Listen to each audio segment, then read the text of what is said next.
Okay, all you, Gary. Okay, beautiful. We're going to call the Fair Board meeting for Wednesday, February 5th. We're going to call it to order. And we've already found out that four of us are on Zoom, and we already know that Bob and Fatine are not here. They're excused. And we've already got everybody else in the room accounted for. So we're pretty good.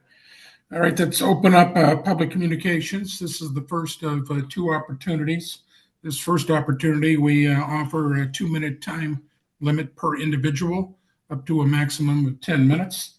And is there anybody in the room that would like to talk during this public communication period? Bob, do we have anybody? Mitch is on there online. Yep, you can go ahead and allow him to talk, please.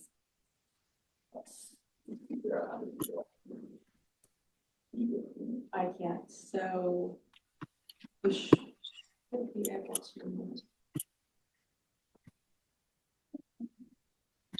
Yep, I can do it.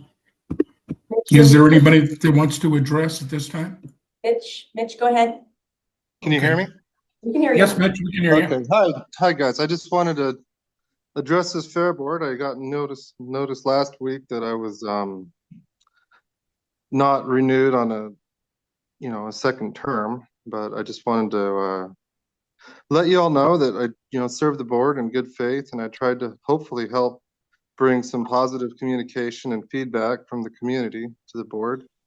And I guess my wishes for the future is just that this board continues to serve its partners in the county fair, including 4-H, FFA, and Livestock Association. So I don't know. I just kind of disappointed. I was hoping for a second term, but I wish you guys the just bright future for the fair. Again, I kind of had like a little explanation sometimes, but probably not this is a place or forum for it. And I guess that's about it.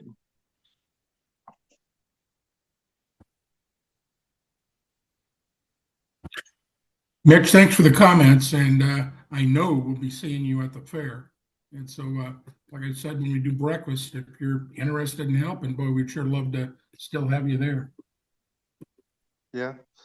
Well, yeah, no, we'll be seeing it. I'll be around for a few years yet, as long as my kids are showing, and then probably not as much. But you know how I felt about the fair. It's always been a real important part of my life, and I hope that the people on the board serving the board have a commitment to that fair, to making it a success, and recognizing and hearing a voice of the people that help so much volunteer and contribute to the fair.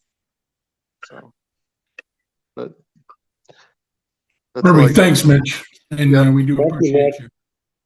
Yep. All right. We don't have anybody else with their hand. Nobody else? Nope.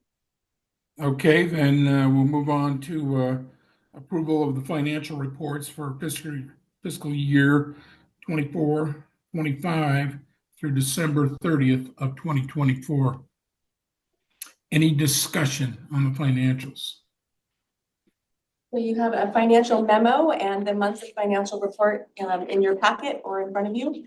It was mailed or emailed as part of your packet last week. I want to thank Jerry for asking some questions that prompted me to put together a financial memo. Some of these are questions that we've talked about before, but we don't meet real often. So this is just mostly reminders in the memo of why some of the things appear in the financials that they do the way that they do. So hopefully that memo helped you, and I will leave that in there, these items in there for the future. And I'm happy to answer any questions.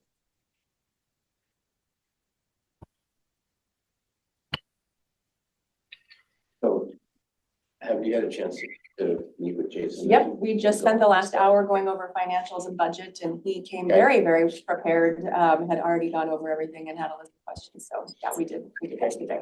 Good, yeah. But happy to answer more questions if you have them. No, thanks for the response to my emails. Of course. I actually got it to you a couple of days in advance. I know, I liked that. Rather than this morning, Yeah. so. Yeah, But we can do it. yeah, we got it to me Friday, like early afternoon. Great. Any other discussions?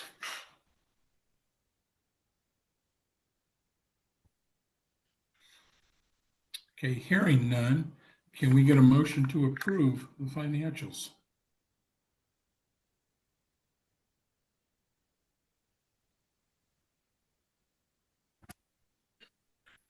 Are you hearing me? We hear you. I move that we approve the financials as presented on the calendar invite. Perfect, thanks. second. And Bill seconds, okay, perfect. Let's go to proposed budget for fiscal year 2025, 2026. Leah? So in front of you, you have the, hang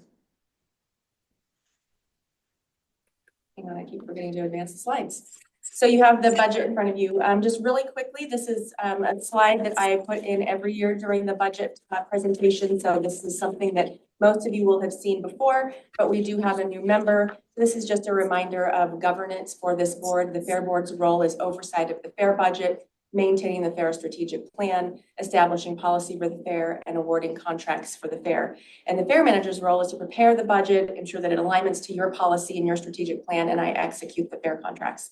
So I just like to do this as a reminder of what everybody's role in the budget process is. Are there any questions? And I take it, Leah, that Jason does have a book? Yes, I gave him the binder and we went over some of the stuff earlier. Okay. Just as a quick reminder for our budget calendar, the county budget did kick off on December 4th. The budget packets are due to the county on this coming Monday, February 10th. The proposed budget will be published to the county website on April 28th, and the public hearing to adopt the budget will be on June 17th, 2025 with the Board of Commissioners. So I just got one question, Leah, and that is, of course, the TLT is always a big number on the page. It's up $50,000, it looks like, from last year. So finance gives you those numbers. Is that where you get that? Yes, right. Finance gives us the projections. All right, well, that's a good thing. It is. It's going up. It's going the right direction. This is the budget timeline. So I'm asking you to review and approve the budget tonight so that I can submit it on Monday. And so just very quickly, you all have the requested budget and the memo in front of you. I hope you've all had time to look at it, but I am presenting you a balanced budget tonight of $2,614,500,000. Transient lodging tax, the county fair itself gets 1/9 of TLT collected in the county, and it comes to the fair and the fairgrounds by county ordinance. The amount allocated to the fair is determined between the county CFO and the county administrator. And that amount that comes to the fair is 35% of the TLT collected for the fair and fairgrounds. The other 65% goes to the fairgrounds itself. I know you've all heard this. Jason and I just had this conversation about the TLT money that goes in to support the fairgrounds, and then the TLT money that goes in to support the fair. And then other revenue sources are state lottery funds, which is $53,166. It is the same $53,166 we have received from the state Oregon lottery funds for 25 plus years. That dollar amount has remained static all that time. I will talk a little bit later about the Oregon Fairs Association legislative agenda, where we hope maybe we'll get an increase in those lottery funds. But at this point, that stays static. And then all other revenue of that $1.8 million is the revenue that we generate by fees at the fair, collected from camping, vendor booths, parking, sponsorships, carnival commission, open class livestock registration, and concession commission. All of that is laid out in the requested budget line items. which you will see on page 1 of the requested budget report. So you'll see where transit lodging tax is listed at the top, but then finance changed the way that, sorry, I'm waving my hand in front of the camera. Finance changed the line item that our TLT money goes to. So it used to be in account 43156. Now we get the transfer out of 49042. So transit lodging tax now shows at the bottom rather than the top. It's something that I know we're also getting used to. But you'll see all these fees in here collected are listed in our revenues under charges for service and miscellaneous revenues. Any questions on our revenue? So this is an increase of 10% over last year's revenue. Yes, Random one that I should probably wait and ask in my meeting with you. that's okay. The Oregon lottery funds, are those separate from the economic development lottery funds that we're managing? Yes, this is specifically set aside for county fairs in the state of Oregon. Okay, that helps, Yeah. thanks. So there's a, so the Oregon State Lottery has funds that are specifically carved out in some sort of, I don't know if it's an ORS or I don't really know exactly No, how that's it great. works, but it's got a cap on it. So those lottery funds are split evenly between all 36 county fairs in the state of Oregon, and then it's capped at $1 million, which is why we get that 53,000. Where from our legislative ask, we're asking for the cap to be removed. Love it. So Thank you. yes, of course. I love it when people ask questions because I think Feels like all the work was really good. they've all seen this presentation too many times, I think. And then you all know my love of pie charts and going to learn of my love for pie charts. This is just a quick snapshot at how where our funds are generated and what that looks like. The majority of our funds are generated through the fees that we collect by putting on the county fair. And expenditures. So again, I presented a balanced budget. So proposing expenditures of $2,614,500. Personnel, we pay 25% of all personnel in this department. So just for those, as a reminder, especially for those that are new and haven't heard this skill a lot, we have 3 programs within the Fund 200, which is our department's fund, and Wingspan pays for 60% of the staff. Fairgrounds pays for 15% of the staff, and the county fair itself, which is the fair board, pays for 25% of the staff. And that equates to the $514,522 for the 18 staff people that we have here on site. Materials and services. This is all the supplies, equipment, utilities, advertising, janitorial, sanitation, safety, security, all the good stuff that we have to have in order to put the county fair on. And that's just a little over $1.1 million. Our county administrative costs are $127,976. That is, and you see that listed out. Just as a reminder, it used to be our cost allocation plan was all lumped into one sum and we didn't know what it was. That is all now broken out into materials and services. I list it separately in this line item because a lot of you had a lot of questions about the administrative costs. So that $127,000 is not part of the material and services line item on this slide. It is in the actual requested budget. But I know that this has been something that is something new that you're all getting used to and how the county administrative costs are broken out. I do really appreciate that those numbers are now very transparent. So you all see how much we're spending on human resources, how much we're spending on IT services, how much we're spending on county legal, which is a screaming deal, by the way. And then the rest of our expenses are another little over $800,000. That's our entertainment, which is just about $500,000. And the remaining goes to our exhibit programs, which is open class, 4-H, FFA, and then parking. Overall, our expenditures are increasing about 10%, which shouldn't be a surprise because our utilities are going up about, utilities just for power is up 17%, garbage is up over 12%. I mean, all of our utilities are going up. So really the fact that we're keeping our expenditures at only a 10% increase, I really want to give a shout out to my staff who do an excellent job about being very mindful about the dollars they spend and being very cost conscious. So we don't have a larger increase in expenditures over this 10%. Any questions? Yeah, Leah, we heard from the sheriff or the PD on proposed budget increases. Yeah. So in the materials and services line item, $250,000 is the amount requested by the Washington County Sheriff's Department. for this upcoming fiscal year, and that is something that is built into this budget. And then we pay the Hillsborough Police Department just a little bit under $20,000, and that is in the parking line item. But those are included. And I just also want to note that the Sheriff's Department, they do an amazing job. They are also very cost conscious. They work very hard to make sure that that $250,000 is very well utilized. And do we still have Volstick this year? What? Do we still have Steve Volstick? We do. He keeps telling us he's going to retire, but he keeps coming back. Okay. Yeah. And have we heard anything from the health department or the vets regarding bird, chicken flu and all that? So I have met recently with the Oregon State veterinarian. I met with him in October and again via phone just recently. They are keeping a very close eye on bird flu and how it's affecting the other animal populations like we had last year with dairy cattle. They are in the middle of writing new administrative rules at the state level to memorialize some of the changes that they're going to be making in the livestock program from a biosecurity standpoint. We are already very well set up with the biosecurity program that we administer. This state has, up until now, has not made biosecurity for county fairs compulsory. And now they're going to be writing administrative rules that will make practices like what we do compulsory for every county fair in the state.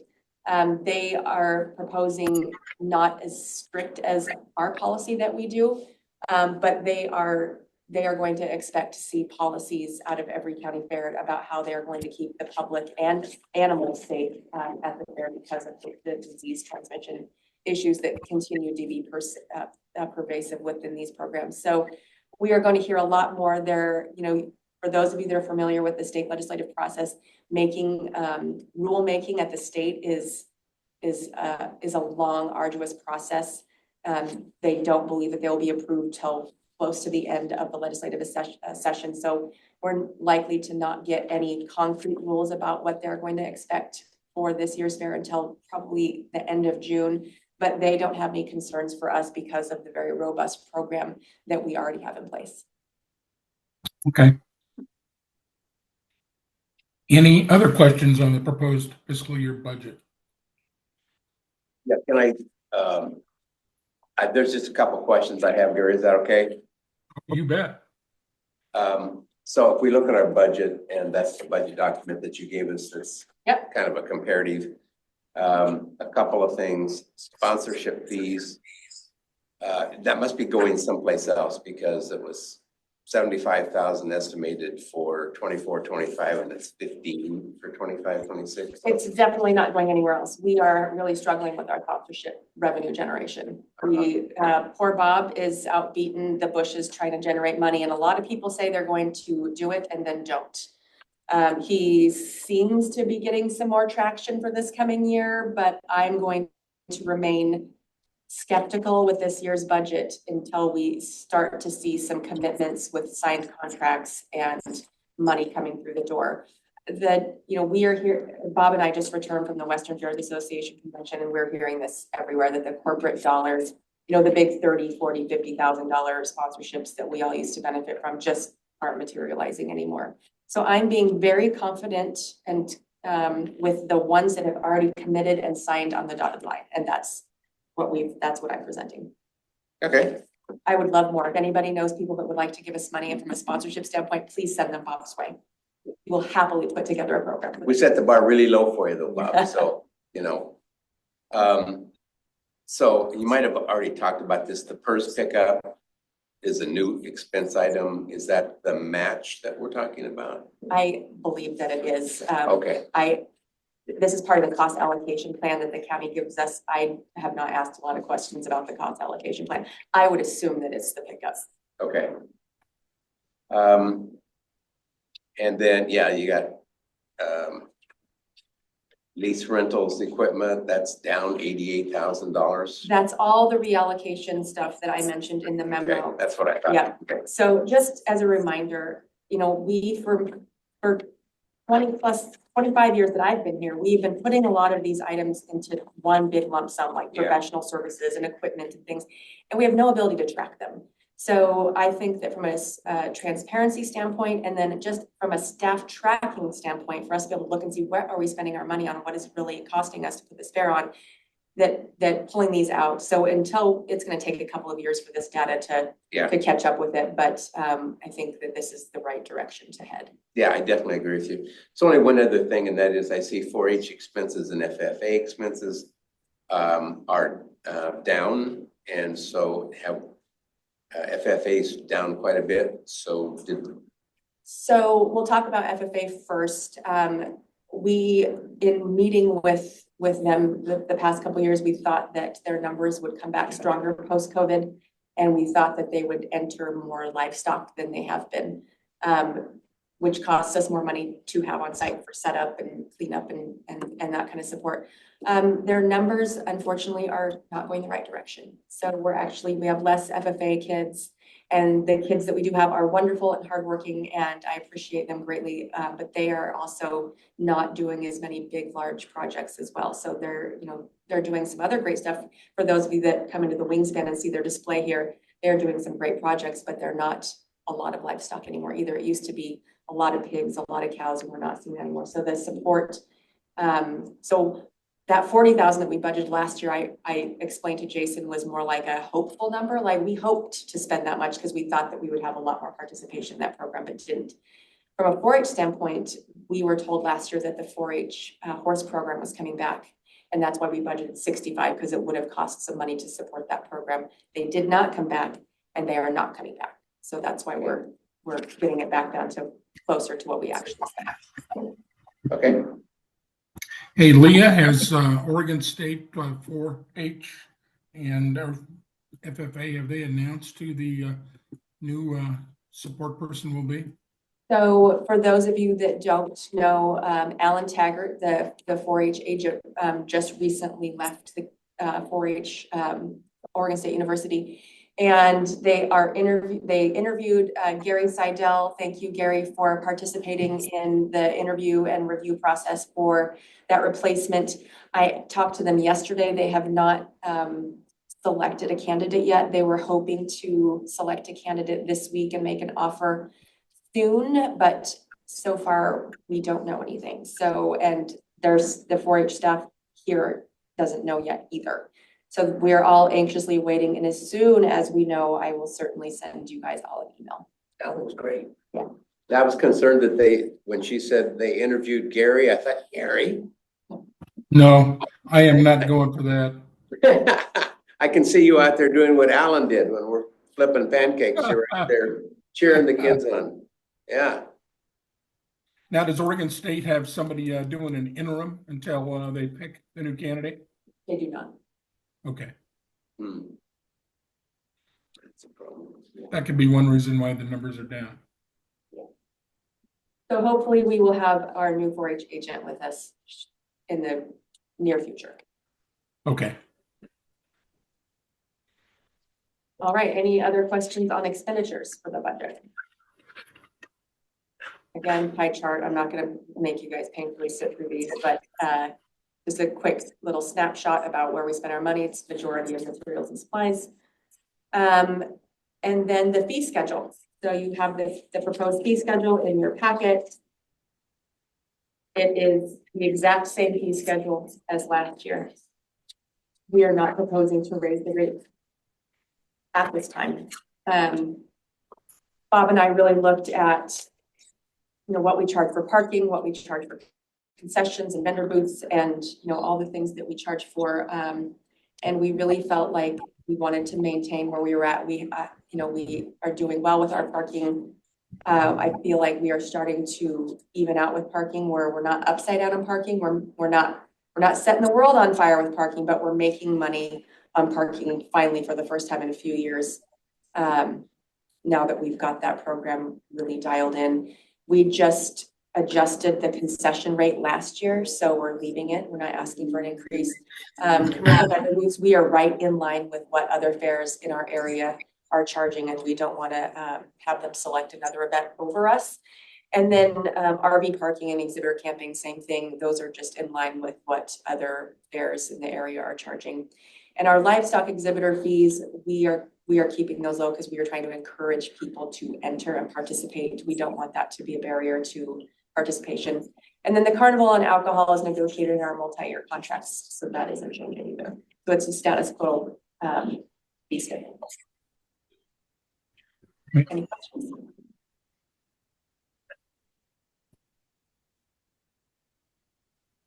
What action do you need? So, this is, the considerations is, does the spending plan provide the county fair that meets the goals of your strategic plan and provides a great fair for the community? So this is the time for you guys to discuss and deliberate or ask any questions.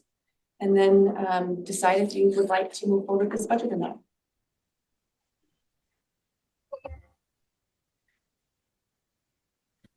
Any questions that relates to the goals and our? Well, I've got one question. I've had some people approach me.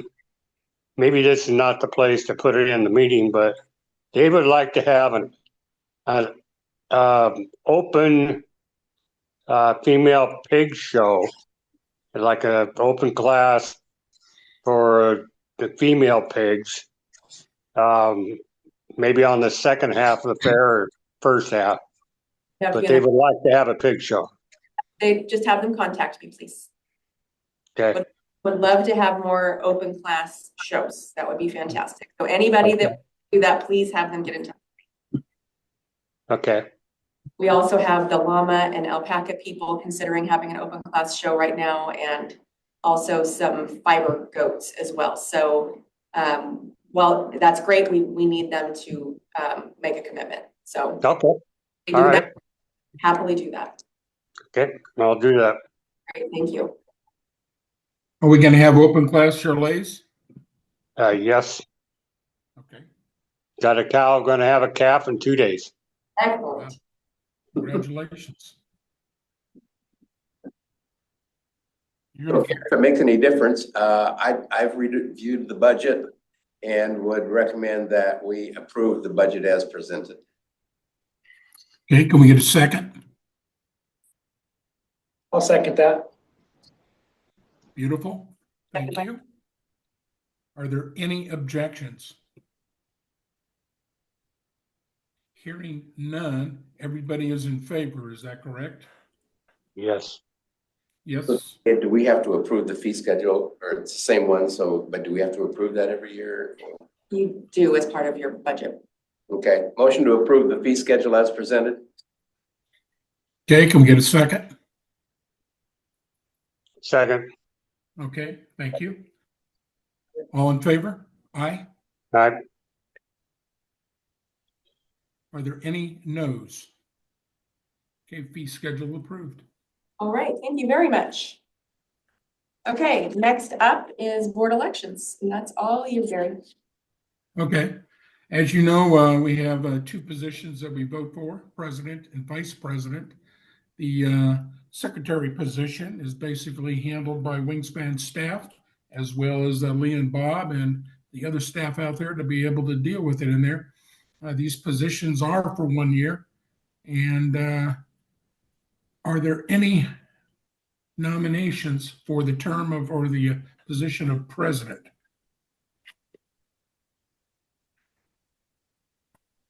I nominate Gary Seidel. A second. Are there any other nominations? Move motions be closed. Okay, all in favor? I'm Aye. Any noes? Okay, and that took care of president in there. And for vice president, I did have a long talk with Bill the other day. And for health reasons, I'd like to nominate Bob Rollinger. Bob has been the third longest person on the fair. And so I'd like to nominate Bob as vice president. Are there any other nominations for vice president?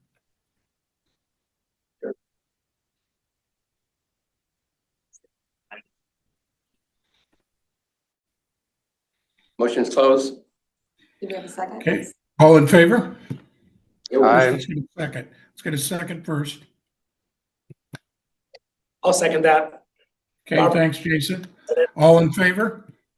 Aye.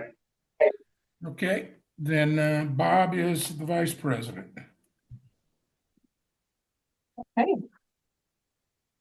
Took care of that. They're cooking right along. Okay, county administrator update. So Anne had to depart, so we don't necessarily have a county administrative update. I'm trying to think. Yeah. Actually, let's go, let's put a pin on this one. I have a question. Go ahead. Do we have dates for weigh-ins? Do we have weigh dates? Okay. It's okay. I will email. If you just, email those out. Yeah, I'll Weigh-ins is email great. you guys the weigh-in dates. They should, It's the fun time. yeah, they should be coming out soon. Beef weigh-in is the 15th of February.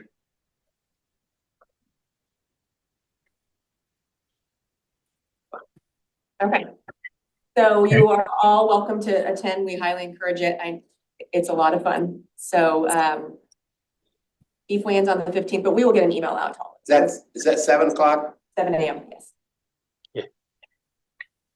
Actually starts at 8, but Our we're staff. there at 7 to set up. 7 o'clock's a little early for us city kids. So. If you get there at 7, bring the coffee. If I'm there at 7, you bet.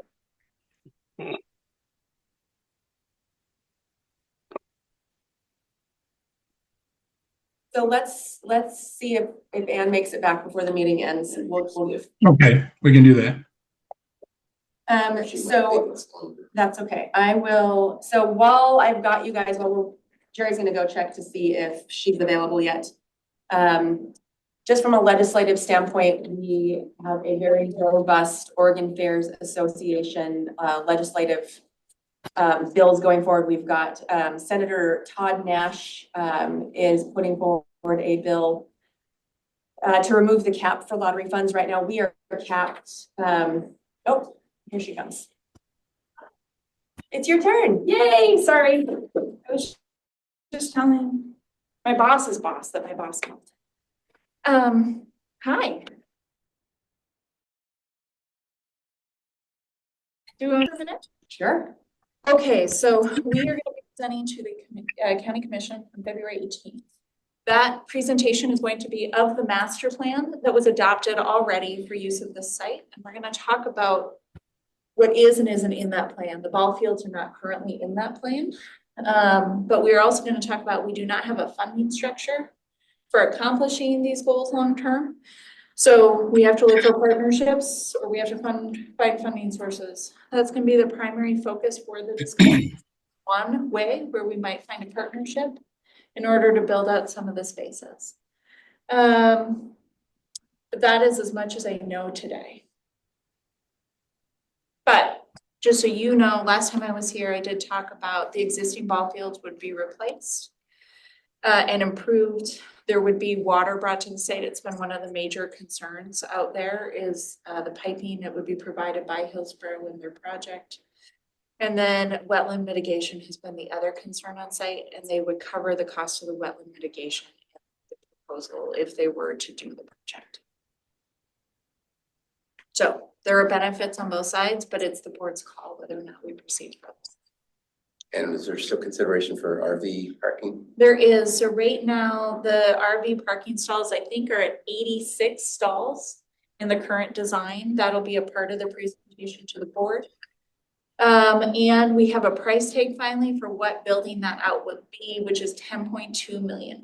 So that's soft and hard costs in order to get that constructed, but that is on top of things like the wetland mitigation dollars. So we're trying to get creative. We know we need to find a solution that starts moving us towards the build out of some of these infrastructure needs for the master plan. And this may be one of them, but that's part of why I'm also asking questions around lottery dollars and other things. And is there any consideration for the next phase for the fair to be able to do expansion for rings and or barns? The master plan. I didn't hear, I'm sorry, I didn't hear that. So he's asking if there's any updates or funding strategies for development of the rest of the master plan on the property, and at this time there is not. At this time, there's not, but it is a discussion that I'm having right now with our CFO. Is we have a number of funding needs at the county and we don't currently have a long-term strategy for how to handle those funding needs. This is one of the items on the list as to how do we address this for long-term development, especially of the master plan. Okay. Thank you. Absolutely. Gary and Bill sat on the master planning. Oh, cool. Thank you for doing that. You bet. Is there a planned meeting pretty soon? Yeah, I know, I can't, what was that? Can you Bill? repeat that? Is there any planned meetings on that committee pretty soon to be discussion of the future buildings? So the February 18th commission meeting, we are presenting, I believe we have 45 minutes on the agenda. Leah will be presenting with Greg, who is our facilities team member who does negotiations and contracts, to talk about the master plan as a historical document for new board members, because we have a new board member who hasn't seen that presentation. And then also a discussion on whether or not we want to modify that to allow the ball fields and modify the RV parking location. And then discussion around the investment in things like the wetland mitigation and the piping and stuff by the city of Hillsborough. Okay. And I take it FACT did go away. Fair Board Advisory Council, is that correct? Yeah, the development committee is no longer operational. And no plan to bring it back, right? I mean, not that I'm aware of. So we used to have a development advisory committee that they did the work of the master plan and it's gone away. If development was coming back up, we might reboot that committee. It's hard to say. Yeah. All right. Any other Any other questions? questions? All right. That was easy.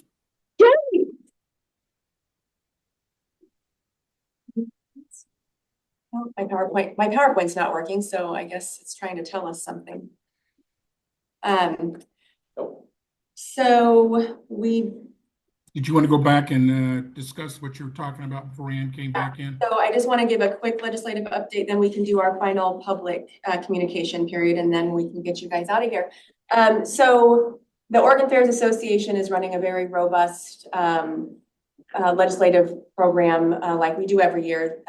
Senator Nash has introduced a bill on the Senate side to remove the cap on lottery funds. So 28 years ago, so right before I came onto the county, it used to be that the lottery dollars that we received from the state were all based upon what kind of fair you had. And the state sent out raters to determine if you were a gold fair, a silver fair, a bronze fair, or a blue ribbon fair, or a red ribbon fair. And your funding was tied to the raters. And that got apparently very political and controversial, I'm sure you can all imagine. So at that time, the Oregon Fairs Association said, how about we just split the money equally? And there's $1 million cap on that lottery funds. And at the time, everybody was thinking $1 million seemed like a lot of money to split 36 ways. And they agreed to put a cap on their money, even though there wasn't a cap at the time. They said, oh, $1 million, we'll happily accept the cap if we no longer have to go through this rating process. So 25 plus years later, our dollars are the same, everybody's costs are rising. So we're asking for the cap to be removed. We've asked for the last 3 legislative sessions. We have a lot of momentum. It was introduced on the House side by 2 different legislators as well yesterday. So we will be calling on some of you to either submit written testimony or to testify virtually or in person in Salem if you want. And then I've been working very closely with our government relations team. Carly in government relations is fantastic. She's tracking the Oregon Fairs bills for us.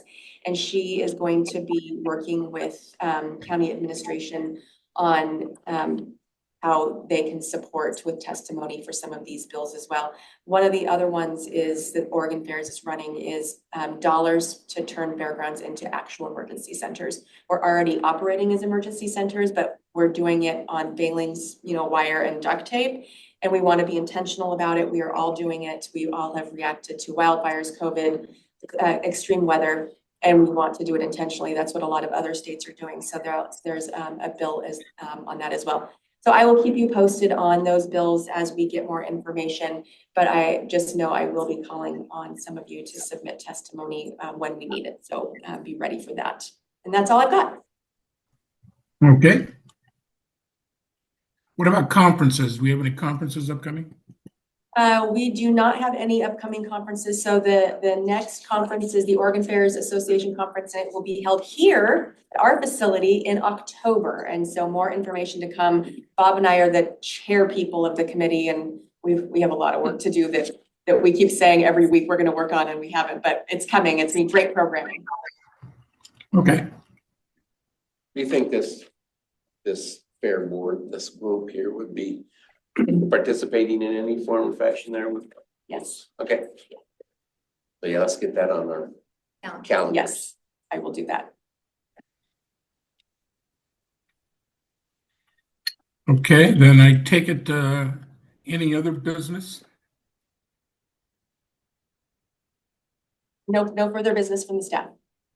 Okay, this would be the opportunity for the second public communications period to go. This one is, I believe, 20 minutes. Is that correct?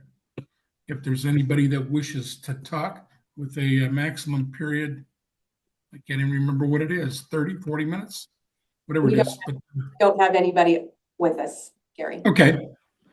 Well, then I think what we ought to do is we ought to have at least Jason basically go through a 20-minute introduction of himself. I've got the time. Jason. Okay, but I take it then, if that's the case, no other business in there, do we have a motion to adjourn? I would make a motion that we adjourn today's meeting. Okay, do we have a second? Second. Thanks, Jerry. All in favor? Aye. All right. Aye. Okay, it looks like we've got a quorum on the ayes. And I know Troy had to drop off, so we're set there. Next meeting, Leah? Next meeting is, our next Fair Board meeting is, if my PowerPoint was working, I would have it on the screen, but it's not. So our next, 2 months. so we have our joint meeting with the Board of Commissioners on April 12th at 10:30 a.m. at the Public Services Building. So I will get that on your calendar. I'll send out a calendar invite. But our next Fair Board meeting is May 1st, right here. May 1st, okay. The FFA's got a bingo night, April 12th at 5 o'clock. If the fair board wants to show up, we need Gary for auctioneer. Okay, is that going to be at Hill High? Yes, Roger that. What's the date of that again, Bill? the April 12th. We need Jerry too. That was a fun time last year. Our joint meeting is April 8th. I am sorry about that. I will get this calendar updated. So please put April 8th at 10:30 a.m. on your calendar for our joint meeting with the Board of Commissioners at the Public Services Building. Okay, And I will send out a calendar invite for that as well. Then May 7 is our next May fair board. 1st. May 1st, Jerry. Nope, you're right, May 7th. May 7. Wait, my calendar is May all 7th. messed up. Oh, May I 7. inserted the 2024 calendar, not the 2025 calendar. That's why. Sorry to doubt you. That's okay. Not your That first. wasn't an apology. I know. All right then. Jason, welcome aboard. Thank you. You bet. Here. All right. We are done. Thank you.